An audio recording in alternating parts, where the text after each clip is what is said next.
Hello అందరికీ welcome to my channel. నేనైతే ఈరోజు టమాటా ఎగ్ కర్రీ ప్రిపేర్ చేస్తున్నానండి. ఇది కేవలం తెలియని వారి కోసమే, కొత్తగా వంటలు నేర్చుకుంటున్న వారి కోసం మాత్రమే. ఇలా చేయండి, సింపుల్గా టేస్టీగా ఉంటుంది. ముందుగా స్టవ్ వెలిగించి కడాయి పెట్టి అందులో కొద్దిగా నూనె, కొంచెం పసుపు, ఉప్పు, కారం వేసి బాగా కలపండి. తర్వాత అందులో ఎగ్ వేయండి. కలర్ వచ్చేదాకా కలపండి. తర్వాత ఎగ్స్ తీసేసి అదే కడాయిలో ఇంకొద్దిగా ఆయిల్ వేసి కొద్దిగా మాత్రమే బిర్యానీ ఆకు వేసి వేయించండి. నూనెలో మంచిగా వేయించిన తర్వాత జీలకర్ర, ఆవాలు వేయండి. మంచిగా వేగనీయండి. ఇలా వేయించడం ద్వారా కర్రీ మంచిగా టేస్ట్ ఉంటుంది. అన్ని రకాల మసాలా దినుసులు యాడ్ చేయట్లేదండి, కేవలం బిర్యానీ ఆకు మాత్రమే యాడ్ చేస్తున్నాను. ఇవి మంచిగా వేగనీయండి. ఇవి మంచిగా వేగాక తర్వాత ఇందులోకి ఎల్లిపాయలు వేసి మంచిగా కలపండి. స్టవ్ని సిమ్లో పెట్టి వెల్లిపాయల్ని బాగా వేయించండి. బాగా వేగిన తర్వాత కొద్దిగా కలర్ చేంజ్ అవుతుంది. ఎల్లిపాయలు కలర్ చేంజ్ అయిన తర్వాత ఇందులోకి కొద్దిగా పసుపు, అలాగే అల్లం వెల్లుల్లి పేస్ట్ వేసి బాగా కలపాలి.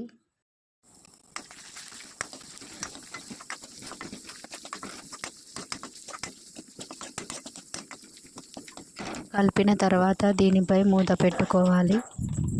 1 నిమిషం తర్వాత మూత తీసేసి అందులోకి మనం కట్ చేసి పెట్టుకున్న టమాటా ముక్కలను అయితే వేసి బాగా ఉడికించాలి. ఇప్పుడు స్టవ్ని మీడియం ఫ్లేమ్లో పెట్టుకొని మనం వేసిన టమాటా ముక్కల్ని బాగా ఉడికించాలి.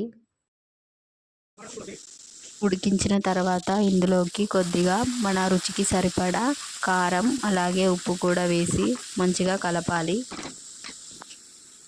బాగా కలిపాక దానిపై మనం మూత పెట్టుకోవాలి. కొద్దిసేపు అయిన తర్వాత మూత ఓపెన్ చేసి అందులోకి కొద్దిగా వాటర్ని యాడ్ చేసుకోవాలి. యాడ్ చేసుకున్న తర్వాత ఒకసారి కలిపి మళ్ళీ దానిపై మూత పెట్టుకోవాలి. 10 మినిట్స్ తర్వాత మళ్ళీ మూత తీసి దాన్ని బాగా కలుపుకోవాలి. టేస్ట్కి తగ్గ ఉప్పు, కారం ఉందో లేదో చూసుకోవాలి. చూసుకొని ఆ తర్వాత మనం బాయిల్ చేసి పెట్టుకున్న ఎగ్స్ని అందులోకి వేయాలి. నిదానంగా ఎగ్స్ని అందులోకి వేసాక నాకైతే కొంచెం సాల్ట్ తక్కువ అనిపించిందండి. సో అందుకని నేను సాల్ట్ వేసుకున్నాను. 5 నిమిషాల తర్వాత ఇందులోకి కొద్దిగా గరం మసాలా, కొద్దిగా ధనియాల పొడి, కొద్దిగా జీలకర్ర పొడి వేసి బాగా కలపండి. తర్వాత ఇందులో కొద్దిగా చికెన్ మసాలా వేసి దించేయండి. ఇంకేముంది, సర్వ్ చేసుకోవడమే. మా ఆయన తిని బాగుంది రజ్జి అని చెప్పాడు. నచ్చితే లైక్ చేయండి. ఇలాంటి వీడియోస్ కోసం please subscribe my channel. Thank you for watching.